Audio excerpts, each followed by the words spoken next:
Hello प्यारे बच्चों, आप सभी का अपना यूट्यूब चैनल YRS क्लास में बहुत बहुत स्वागत है। तो प्यारे बच्चों, आज इस वीडियो में हम पढ़ेंगे क्लास 10th विषय इतिहास, यानी इतिहास में जो आपका अध्याय पहला है पुनर्जागरण। इसके पहले के वीडियो मैंने आपको जितने भी बहुविकल्पीय के महत्वपूर्ण प्रश्न थे मैं उन सभी प्रश्नों को आपके सामने अच्छे तरीके से बता दिए। तो आगे चलते हैं। आज इस अध्याय पुनर्जागरण का जो अतुलघुत्री का प्रश्न है, आज हम उन सभी प्रश्नों को आपके सामने अच्छे तरीके से बताते हैं। तो यहाँ प्रश्न नंबर 1 आपके सामने कह रहा है, पुनर्जागरण का क्या अर्थ है। तो प्यारे बच्चों, इसके उत्तर में लिखेंगे, धर्म के ठेकेदारों से मुक्त होने के शांतिपूर्ण प्रयासों का नाम ही क्या है, पुनर्जागरण। यानी इस तरह से भी कह सकते हैं, पुनर्जन्म या अंधकार से निकलकर, पुनर्जन्म या अंधकार से निकलकर ज्ञान को पुनः प्रसार करना ही पुनर्जागरण कहलाता है। दूसरा प्रश्न आपके सामने कहा जा रहा है, यूरोप में सबसे पहले पुनर्जागरण कहाँ प्रारंभ हुआ था। तो इसके उत्तर में लिखेंगे हम, यूरोप में सबसे पहले पुनर्जागरण इटली देश में प्रारंभ हुआ था। अगर कोई पूछे प्यारे बच्चों, यूरोप में सबसे पहले पुनर्जागरण कहाँ प्रारंभ हुआ था, तो आपको क्या बता देना है, इटली देश में प्रारंभ हुआ था। प्रश्न नंबर 3 आपके सामने है, पुनर्जागरण ने मानवता की क्या सेवा की। तो इसके उत्तर में लिखेंगे, पुनर्जागरण ने मानवता को अज्ञानता, धार्मिक संकीर्णता और अंधविश्वास की जंजीरों से छुटकारा दिला दिया। प्रश्न नंबर 4 आपके सामने कह रहा है, जो कि एग्जाम में कई बार पूछा गया है। अच्छा प्रश्न आपके सामने है, यूरोप में पुनर्जागरण के लिए उत्तरदायी कारणों में से कोई दो लिखिए। तो इसके उत्तर में लिखेंगे, धर्म युद्धों के कारण यूरोप के लोग अन्य देशों की सभ्यता एवं संस्कृति के संपर्क में आए, जिससे उनमें नए विचारों की उत्पत्ति हुई, यानी नए सोच उत्पन्न हुए और पुनर्जागरण का उदय हुआ। नंबर 2 आपके सामने है, छापे खाने का आविष्कार हो जाना। प्रश्न नंबर 5 आपके सामने कहा जा रहा है, धर्म सुधार आंदोलन कब और कहां प्रारंभ हुआ था।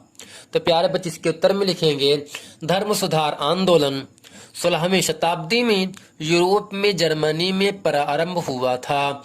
यानी प्यारे बच्चों, जो धर्म सुधार आंदोलन प्रारंभ हुआ था वो 16वीं शताब्दी में किस देश में, यूरोप में कहां पर, जर्मनी में प्रारंभ हुआ था। प्रश्न नंबर 6 आपके सामने कह रहा है, जलमार्ग से विश्व की सर्वप्रथम परिक्रमा कब और किसने की थी। तो इसके उत्तर में लिखेंगे, जलमार्ग से विश्व की सर्वप्रथम परिक्रमा 1519 ईस्वी में मैगलेन ने की थी। किसने किया था, मैगलेन ने किया था। क्या किया था, जलमार्ग से विश्व की सबसे पहली परिक्रमा किसने किया, मैगलेन ने किया। किस सन में किया, 1519 ईस्वी में किया था। प्रश्न नंबर 7 आपके सामने कह रहा है, अमेरिका यानी नई दुनिया, अमेरिका की खोज कब और किसने की थी। तो इसके उत्तर में लिखेंगे, अमेरिका की खोज 1492 ईस्वी में कोलंबस ने की, जबकि भारत की खोज किसने किया, वास्को डिगामा ने किया। प्रश्न नंबर 8 आपके सामने कह रहा है, वास्को डिगामा भारत कब आया था। तो इसके उत्तर में लिखेंगे, वास्को डिगामा 1498 ईस्वी में भारत आया था। प्रश्न नंबर 9 आपके सामने कह रहा है, कोलंबस किस देश का निवासी था, उसने किस देश की खोज की। तो इसके उत्तर में लिखेंगे, कोलंबस इटली का निवासी था, उसने 1492 ईस्वी में अमेरिका की खोज की। प्रश्न नंबर 10 आपके सामने कह रहा है, छापे खाने का आविष्कार किसने किया था।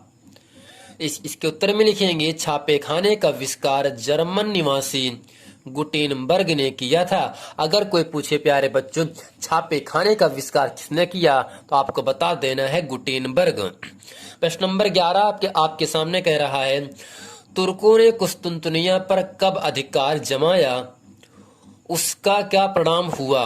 तो इसके उत्तर में लिखेंगे, तुर्कों ने कुस्तुनतुनिया पर 1453 ईस्वी में अधिकार किया था। इससे पूर्वी तथा पश्चिमी देशों का संपर्क मार्ग बंद हो गया। यानी प्यारे बच्चों, तुर्कों ने कुस्तुनतुनिया पर 1453 ईस्वी में उस पर अपना अधिकार जमा लिए। इससे क्या हुआ, पूर्वी और पश्चिमी देशों का जो संपर्क मार्ग था वो क्या हो गया, बंद हो गया। प्रश्न नंबर 12 आपके सामने कहा जा रहा है, पुनर्जागरण काल के 2 वैज्ञानिकों के नाम लिखिए। तो इसके उत्तर में लिखेंगे पुनर्जागरण काल के 2 वैज्ञानिक, नंबर 1 कोपरनिकस तथा नंबर 2 है गैलीलियो। प्रश्न नंबर 13 आपके सामने कहा जा रहा है, माइकेल एंजेलो कौन था, उसकी किसी एक कृत का उल्लेख कीजिए। तो इसके उत्तर में लिखेंगे माइकेल एंजेलो इटली का प्रसिद्ध चित्रकार था, उसकी एक प्रसिद्ध द फॉल ऑफ मैन थी। यानी प्यारे बच्चों, माइकेल एंजेलो कौन था, इटली का प्रसिद्ध चित्रकार था, उसका एक प्रसिद्ध कृत का नाम क्या है, द फॉल ऑफ मैन। ये किसने लिखा, माइकेल एंजेलो ने लिखा। प्रश्न नंबर 14 आपके सामने कहा जा रहा है, दांते कौन था। तो इसके उत्तर में लिखेंगे दांते इटली का प्रसिद्ध कवि एवं दार्शनिक था, उसने डिवाइन कॉमेडी नामक महाकाव्य की रचना की। तो प्यारे बच्चों, डिवाइन कॉमेडी क्या है, एक आपका महाकाव्य है जो किसने लिखा, दांते ने लिखा। प्रश्न नंबर 15 आपके सामने कहा जा रहा है, इटली का चाणक्य किसे कहा जाता था, उसकी 2 प्रसिद्ध रचनाएं कौन सी थी। तो इसके उत्तर में लिखेंगे मैकियावेली को इटली का चाणक्य कहा जाता था। तो प्यारे बच्चों, जो मैकियावेली है इनको कहा जाता है इटली का चाणक्य कहा जाता है। उसकी 2 प्रसिद्ध रचनाएं, number 1 the Prince, number 2 the art of war. तो प्यारे बच्चों, इटली का चाणक्य किसे कहा जाता है, मैकियावेली को कहा जाता है। और मैकियावेली ने अपने जीवन काल में 2 रचना की, द प्रिंस और द आर्ट ऑफ वॉर। प्रश्न नंबर 16 आपके सामने कहा जा रहा है, यूटोपिया ग्रंथ का लेखक कौन था, वह क्यों प्रसिद्ध है। तो इसके उत्तर में लिखेंगे थॉमस मूर यूटोपिया नामक ग्रंथ का लेखक था। कौन था, थॉमस मूर। वह इटली में पुनर्जागरण के प्रसार करने के लिए प्रसिद्ध है। प्रश्न नंबर 17 आपके सामने कहा जा रहा है, राफेल कौन था, उसकी एक प्रसिद्ध रचना का उल्लेख कीजिए। तो इसके उत्तर में लिखेंगे राफेल इटली का प्रसिद्ध चित्रकार था। राफेल कौन था प्यारे बच्चों, इटली का प्रसिद्ध चित्रकार था, उसकी एक प्रसिद्ध कृति का नाम क्या है, मेडोना। यानी राफेल इटली का प्रसिद्ध चित्रकार था, उसकी एक प्रसिद्ध कृति मेडोना है। प्रश्न नंबर 18 आपके सामने कहा जा रहा है, रोजर बेकन कौन था, उसकी प्रसिद्ध खोज क्या थी। तो इसके उत्तर में लिखेंगे रोजर बेकन इंग्लैंड का पुनर्जागरण काल का प्रसिद्ध वैज्ञानिक था, उसने सूक्ष्मदर्शी यंत्र की खोज की।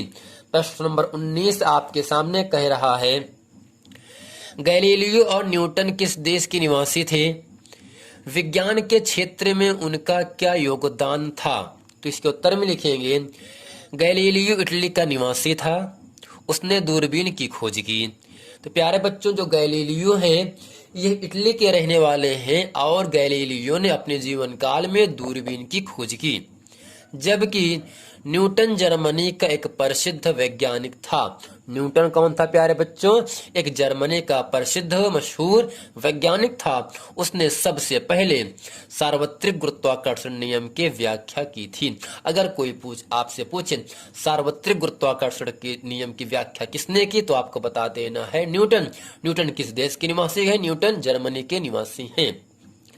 प्रश्न नंबर 20 आपके सामने कहा जा रहा है, उत्तमाशंतरीप की खोज किसने की थी। तो इसके उत्तर में लिखेंगे उत्तमाशंतरीप की खोज बार्थोलोमियो डियाज ने की थी।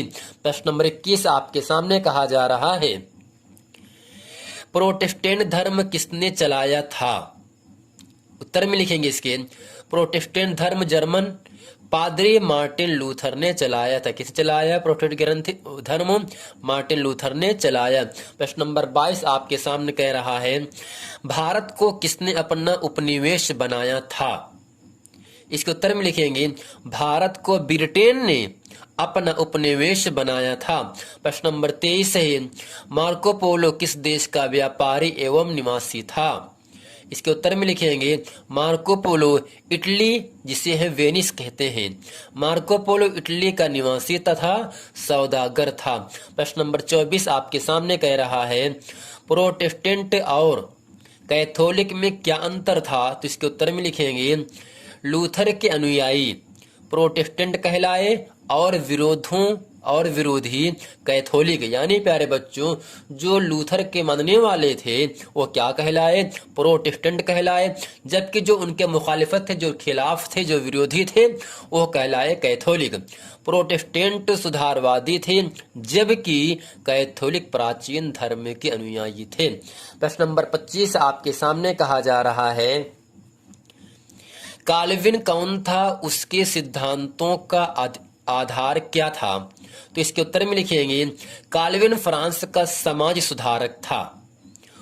उसके सिद्धांतों के आधार ईश्वर की इच्छा की सर्वोच्चता थी। तो प्यारे बच्चों, काल्विन कौन था? काल्विन फ्रांस का समाज सुधारक था। उसके सिद्धांतों का आधार क्या था? उसके सिद्धांतों का आधार ईश्वर की इच्छा की सर्वोच्चता थी। तो प्यारे बच्चों, ये था इतिहास का जो आपका अध्याय पहला है पुनर्जागरण। इस अध्याय में जो आपके तिलक उत्तरी के प्रश्न थे, मैं आज उन सभी प्रश्नों को आपके सामने अच्छे तरीके से बता दिए। तो प्यारे बच्चों, उम्मीद करते हैं ये पूरा वीडियो आपको समझ में आ गया होगा।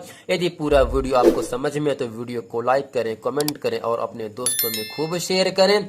मिलते हैं अगले वीडियो में, तब तक के लिए थैंक यू।